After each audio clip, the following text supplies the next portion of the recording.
అదే RTV app వార్తల్ని క్షణాల్లో చదివే అవకాశం ఉంటుంది. ఒక న్యూస్ పేపర్, ఒక టెలివిజన్ ఛానల్ మీ చేతుల్లో ఎప్పుడూ ఉంటాయి. జనసేన టీడీపీ పొత్తులో భాగంగా ఉమ్మడి అభ్యర్థులు ప్రకటించిన నేపథ్యంలో కోనసీమ జిల్లాకు సంబంధించిన పి గన్నవరం నియోజకవర్గం ఉమ్మడి అభ్యర్థిగా మహాసేన రాజేష్ నియమించడం జరిగింది. ప్రస్తుతం మహాసేన రాజేష్ ఈరోజు తన ఎన్నికల ప్రచారాన్ని అయితే ప్రారంభించారు. ఈరోజు ఐనవేలి వినాయకుడిని దర్శించుకున్న తర్వాత ఈరోజు మొట్టమొదటిగా ప్రచారంలో ప్రారంభించిన ప్రస్తుతం మహాసేన రాజేష్ గారు మన విషయాలు తెలుసుకునే ప్రయత్నం చేద్దాం. సార్ చెప్పండి సార్, ఉమ్మడి అభ్యర్థిగా మిమ్మల్ని ప్రకటించడం జరిగింది, ఎలా ఉంది సార్ మీ ఫీలింగ్?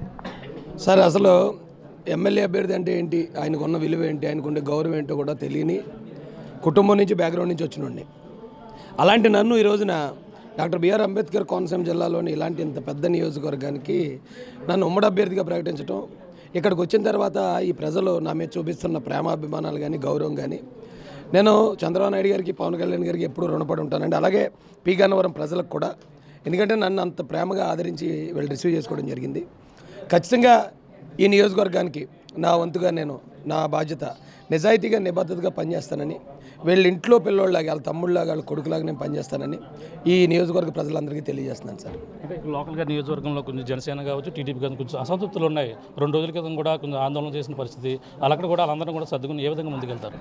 సార్ ఏ కుటుంబంలో గొడవలు ఉండవు సార్. మీ కుటుంబంలో లేవా, నా కుటుంబంలో లేవా? ఖచ్చితంగా మా జనసేన కుటుంబంలో, తెలుగుదేశం కుటుంబంలో కూడా ఇంకా చెప్పాలంటే చాలా చిన్న చిన్న విషయాలండి. వారు ఏమైనా చిన్న ఇప్పుడు జనరల్గా ఎక్కడన్నా ఉండేదే, స్థానికులకు కావాలి, దూరం నుంచి ఎవరైనా వస్తే మాకు స్థానికంగా ఇవ్వాలనేది ఆలోచన. అయితే నేనేం ఊహించలేదండి, నేనేం లాబింగ్ చేయలేదు. కానీ పార్టీ కోసం మేము రాష్ట్ర వ్యాప్తంగా పనిచేస్తున్న పనిని చంద్రబాబు నాయుడు గారు, పవన్ కళ్యాణ్ గారు గుర్తించి, మాకంటే ఇలాంటి సామాన్యులు కూడా ఉండాలి. జగన్మోహన్ రెడ్డి చేత మోసపోయిన వాళ్ళం సార్ మేము. జగన్మోహన్ రెడ్డి కోసం పనిచేసి 20 రోజులు జైల్లో ఉండి 30 కేసులు పెట్టించుకుని రౌడీ షీటర్ని ముద్రయించి మొన్న నెల క్రితం నేను నా 2 ఆడపిల్లలతో, నా భార్య, నా 2 ఆడపిల్లలతో రాష్ట్రంలో తలదాచుకునే పరిస్థితి కూడా క్రియేట్ చేశాడు నాకు జగన్ రెడ్డి. మా వర్గాలను చంపేసి డెడ్ బాడీ డోర్ డెలివరీ చేస్తున్నాడు. ఇలాంటి పరిస్థితుల్లో మమ్మల్ని ఏమో ఎమ్మెల్యేలుగా చూడాలని టీడీపీ జనసేన నాయకులు కోరుతున్నారు. మేము మా ఆత్మగౌరవాన్ని నిలబెట్టిన వాళ్ళ కోసం అవసరమైతే ప్రాణాలు ఇచ్చే ఆ కుటుంబాల నుంచి వచ్చిన వాళ్ళు అండి. ఖచ్చితంగా వీరు ఇచ్చిన ఈ గౌరవానికి మా వంతుగా మా సహకారం పార్టీకి అందిస్తాం. పార్టీ నుంచి మా ఈ అణగారిన వర్గాలకు మేలు చేసుకునే విధంగా కూడా మేము ప్రయత్నిస్తాం సార్. అంటే ప్రధానంగా మొదటగా మహాసేన రాజేష్ జనసేనలోకి వెళ్తారని చెప్పేసి అనుకుంటూ ఉండేవారు. కానీ ఊహించిన విధంగా టీడీపీలోకి వెళ్ళడం జరిగింది. టీడీపీలో వెళ్ళిన తర్వాత పరిణామాలు ఉమ్మడి అభ్యర్థిగా రావడం కూడా జరిగింది. ఇవన్నీ కూడా కలుపుకొని మీరు ఏ విధంగా ఫీల్ అవుతున్నారు? సార్ జనసేనలోకి వెళ్ళినట్టుగా సార్ ఇదిగో ఇప్పుడు 2 మేమే సార్, 2 మా కుటుంబమే. ఒకవేళ అందులో ఎవరన్నా ఇలాంటి పరిస్థితుల్లో రాష్ట్రాన్ని కాపాడడానికి జనసేనలోకి వెళ్ళినా, తెలుగుదేశంలోకి వెళ్ళినా వాళ్ళు స్వాతంత్ర సమరయోధులు లాంటి వాళ్ళు సార్. ఎవరన్నా తప్పు జారిపోయి వైసీపీలోకి వెళ్తేనే వాళ్ళ కర్మ కాలిపోయిందని అర్థం సార్. జనసేనలోకి వెళ్దాం అనుకున్నాం సార్, కొన్ని అనివార్య పరిస్థితులు అప్పుడు నాకు కుదరకపోయినా ఇప్పుడు తెలుగుదేశం జనసేన పొత్తు కుదిరి వారిద్దరే చక్కగా నాయకులిద్దరూ చెరో జెండా వాళ్ళు షిఫ్ట్ చేసుకుని మాట్లాడే నిజంగా ఎప్పటి నుంచో కోరుకున్నాను సార్. నేను ఈ పార్టీలోకి రాకముందే 2021 నుంచే టీడీపీ జనసేన కలిస్తే బాగుంటుంది, పొత్తుంటే బాగుంటుంది, వీళ్ళిద్దరూ మంచి వ్యక్తులు, వీళ్ళిద్దరూ కలిస్తేనే బాగుంటుంది. ఎందుకంటే అవతల ఉన్నది దుష్ట వ్యవహారం చేసేవాళ్ళు కాబట్టి కలాలనుకున్నాను. నా ఆశ నెరవేరింది సార్. నా ఆశ కన్నా ఎక్కువ ఒక వరం ఇచ్చినట్టు చంద్రబాబు నాయుడు గారు, పవన్ కళ్యాణ్ గారు ఒక ఎమ్మెల్యే అభ్యర్థిగా నాకు స్థానం కల్పించి ఇలాంటి పెద్దలందరితో కలిసి పనిచేసే అవకాశాన్ని ఇచ్చారు సార్. అంటే ప్రధానంగా చూసుకుంటే జనసేనకు తక్కువ స్థానాల్లో కేటాయించారని ఒక అసంతృప్తి ఉంది. అలాగే కొన్ని స్థానాల్లో నియోజకవర్గంలో సీట్లు ఆశించి భంగపడిన ఉన్నారు. ఇక్కడ కూడా జన సైనికులు కొంచెం అసంతృప్తి ఉండి నిన్న గొడవలో కూడా వాళ్ళే ఎక్కువగా కారు అబ్దాలను ధ్వంసం చేయడం కూడా జరిగిందని చెప్పేసి అంటారు. ఎలా చూడాలి సార్? చంద్రబాబు నాయుడు గారి కన్నా, పవన్ కళ్యాణ్ గారి కన్నా తెలివైన వాళ్ళు ఇక్కడ ఎవరూ లేవు సార్. వాళ్ళిద్దరికీ తెలుసు అన్నీ. వాళ్ళిద్దరూ ఏదన్నా ఒక నిర్ణయం తీసుకున్నారంటే 100 మనం 1-2 రకాలుగా ఆలోచిస్తాం, వాళ్ళు 100 రకాలుగా ఆలోచించే నిర్ణయం తీసుకుంటారు. కాబట్టి వారి నిర్ణయాన్ని గౌరవించి శిరసావహించి దాన్ని పాటించడమే మాకు తెలుసు తప్ప నాయకుల నిర్ణయాన్ని తప్పుపట్టి వారికి ఆలోచన ఇచ్చేంత తెలివైన నుండి మేధావిని నేనైతే కాదు సార్. వారు ఏం చెప్తే దాన్ని కింద లెవెల్లో తీసుకెళ్తాను సార్. అంటే ఇప్పటికే ఎన్నికలకు సిద్ధం అని చెప్పేసి ప్రచారాలతో ముందుకు వెళ్తున్నటువంటి పరిస్థితి ఉంది. అలాగే టికెట్లు ఇప్పటికిప్పుడే ప్రకటించిన పరిస్థితి టీడీపీ జనసేనలో ఉంది. ఇవన్నీ కూడా ఎలా చూడాలి? వాళ్ళ సిద్ధం సభలతో మేమే వచ్చేది 170 సాధిస్తామంటున్నారు. అవన్నీ కూడా ఎలా కలుపుకుని రాబోయే రోజులు ఎలా ఉండబోతున్నారు? అతను దేనికి సిద్ధం అంటున్నాడు మీకు తెలుసా? ఓడిపోవడానికి సిద్ధం అంటున్నాడండి, ఇంటికి వెళ్ళిపోవడానికి సిద్ధం అంటున్నాడు. రేపు ఒకవేళ సిబిఐ ఇస్తే అతను ఒకవేళ జైలుకి వెళ్ళిపోయినా కూడా ఆశ్చర్యపోక్కర్లేదు సార్. అతను దేనికి సిద్ధం అన్నాడో అతనికే నాకే తెలుసు ఒక రకంగా చెప్పాలంటే. రెండోది సిద్ధం అన్నాడు సార్. సిద్ధం అని ఎన్ని టికెట్లు ఇచ్చాడు, ఎంతమంది సీట్లు కన్ఫర్మ్ చేశాడు? ఫస్ట్ లిస్ట్ అన్నాడు, కాదన్నాడు. సెకండ్ లిస్ట్ అన్నాడు, కాదన్నాడు. ఇప్పుడు ఎక్కడోని అక్కడ అన్నాడు, అక్కడోని ఎక్కడ అన్నాడు. అంటే ఏ రోజైతే తెలుగుదేశం జనసేన పొత్తు కన్ఫర్మ్ చేశారో ఆ రోజు నుంచి జగన్ రెడ్డికి ఉన్న ఆ చెంచాడు బ్రెయిన్ కూడా చెడిపోయింది సార్. అంతకుముందు ఉన్నదే చెంచా, ఆ చెంచాడు బ్రెయిన్ కూడా చెడిపోయి ఇప్పుడు ఆయన ఏం చేస్తున్నాడో తెలియని పరిస్థితి సార్. కట్టుదిట్టంగా ఒకేసారి 99 సీట్లు ప్రకటించింది సార్ తెలుగుదేశం జనసేన పార్టీ. ఇక రేపో మాపో మిగతా వాళ్ళు కూడా కన్ఫర్మ్ చేస్తారు సార్. ఇక్కడ అతను 175 అన్నది నిజమే అండి. ఏంటంటే 175 ఓడిపోతాడు. మేము 175 అని ప్రగల్భాలు పలకం కానీ 160 సీట్లకు తక్కువ లేకుండా తెలుగుదేశం జనసేన జెండా ఆంధ్రప్రదేశ్ అసెంబ్లీ మీద ఎగరేస్తామండి. దీనికి ఖచ్చితంగా ఆంధ్రప్రదేశ్ ప్రజలందరూ కట్టుబడి ఉన్నారు సార్. ఇంకా జనసైనికులు ఏ విధంగా చెప్తారండి? జనసైనికులు ఏ విధంగా చెప్తారంటే గతంలో జనసేన కావచ్చు వాళ్ళకి మెగా ఫ్యామిలీ కూడా మీరు తిట్టారని చెప్పేసి వాళ్ళకు కొంచెం అసంతృప్తి ఉంది. అవన్నీ వాళ్ళందరికీ ఏ విధంగా చెప్తారు? వాళ్ళు అసంతృప్తి లేదు సార్. ఎందుకంటే వాళ్ళు ఎప్పుడో ఏ రోజో దాన్ని క్షమించడం జరిగింది. ఎందుకంటే నేను ఏ రోజైతే జగన్ పార్టీలో ఉన్నప్పుడు ఎవరో జగన్కి సంబంధించిన వాళ్ళు జనసేన ప్రొఫైల్ పెట్టుకుని తిడితే జనసేన వాళ్ళు అనుకుని నేను తిట్టడం నిజమే.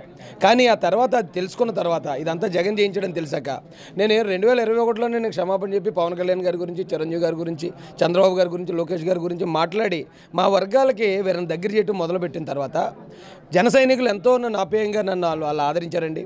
నా మీద ఒకసారి రాజమండ్రిలో హత్యా ప్రయత్నం జరిగినప్పుడు వేలాది మంది మా ఇంటికి వచ్చి నన్ను పరామర్శించి వెళ్ళారు. ఆ పరామర్శించిన వాళ్ళు ఇప్పుడు ఈ నియోజకవర్గంలో నా సోదరులు కూడా ఉన్నారు. అయితే కారణం అయితే అది కాదండి. ఎందుకంటే అది అయిపోయింది, గతహ. ఆ తర్వాత కూడా నన్ను ప్రేమించి అభిమానించిన వాళ్ళు ఈరోజు ఒకళ్ళిద్దరు దాని గురించి మాట్లాడుతున్నారంటే వెనకాతలేయో చిన్న చితక కారణాలు ఉంటాయి. ఒకవేళ స్థానికుడిని కాదు, అది నిజమే. వాళ్ళ బాధ నేను కూడా అర్థం చేసుకున్నాను. కానీ ఒక స్థానికుడికి టికెట్ వస్తే ఎలా ఉంటుందో, వాళ్ళ అన్నకి తమ్ముడికి టికెట్ వస్తే ఎలా ఉంటుందో అలా వాళ్ళ కుటుంబంలో మమేకమై ఉంటానని ఇప్పుడు ఎవరైతే మాట్లాడుతున్నామో వారికి కూడా తెలియజేస్తున్నాను సార్ మీ మీడియా ద్వారా. హిందూ వ్యతిరేక అని చెప్పేసి నా అసంతృప్తి కూడా ఉంది. ఇప్పుడు మీరు గుడికి వెళ్ళారు, అన్ని కూడా చేయించుకొచ్చారు. వాళ్ళకు కూడా ఏ విధంగా సమాధానం చెప్పడం? సార్ నిజానికి హిందువుల గురించి నాకు తెలియనప్పుడు, నేను ఒక వర్గానికే పరిమితమైనప్పుడు నిజానికి నేను అపార్థం చేసుకున్న మాట వాస్తవం. నేను అప్పుడు కొన్ని పొరపాట్లు మాట్లాడిన మాట వాస్తవం. కానీ ఒక్కసారి ఇప్పుడు జగన్మోహన్ రెడ్డి క్రిస్టియన్ అండి, చంద్రబాబు నాయుడు గారు, పవన్ కళ్యాణ్ గారు హిందువులు. మరి క్రిస్టియన్ అన్న జగన్మోహన్ రెడ్డి వెనకతలు నేను లేకుండా జగన్మోహన్ రెడ్డిని మొత్తం తుక్కురేగొడతా. మరి హిందువులైన పవన్ కళ్యాణ్ గారిని అలాగే చంద్రబాబు నాయుడు గారిని ఎందుకు నేను భుజాల మీద మోసుకెళ్తున్నాను? ఈ రోజున ఇంతమంది హిందూ సోదరులు మా మీద చూపించే ప్రేమ, మేము ఒకవేళ ఏ మతానికి చెందిన వాళ్ళం కాదు, అంబేద్కరే మా మతం. వీళ్ళ ప్రేమాభిమానాలు చూసాక గతంలో వీళ్ళందరినీ మనం అపార్థం చేసుకున్నాం. ఎవరో ఒకరిద్దరు మాట్లాడిన మాటలు, ఒకరిద్దరు చూపించిన కుల వివక్ష అందరూ చూపించారని మనం పొరపాటు పడ్డామని నేను ఈరోజు చెప్పట్లేదు సార్, 4 సంవత్సరాల నుంచి చెప్పుకుంటున్నాను. ఎక్కడో ఒక కాపు సోదరుడు దళితుల మీద దాడి చేశాడని కాపులందరినీ తప్పు పట్టొద్దు. ఎక్కడో ఒక సెట్టుబల్లి సోదరుడు దళితుల మీద దాడి చేశాడని సెట్టుబల్లిలందరినీ తప్పు పట్టొద్దు. ఎవడో తప్పు ఒకటే చేస్తాడు, కులానికి ఆపాదించకూడదు. మనం కులానికి ఆపాదించి అందరినీ శత్రువులు చేసుకుంటున్నామని ఇప్పుడు కాదు సార్ 2021 నుంచి చెప్పుకుంటున్నాను. వీరందరి ప్రేమాభిమానం చూసిన తర్వాత నా నిర్ణయాలు, మనిషి అన్నవాడు మారుతాడు సార్, ముందు ఒకటి అనుకుంటాం, తర్వాత ఖచ్చితంగా మారాను. మళ్ళీ ఈ 5 సంవత్సరాలు ఏ రోజు నేను ఎవరికి వ్యతిరేకంగా మాట్లాడలేదండి. గతంలో ఎప్పుడో ఒక 7-8 సంవత్సరాల క్రితం.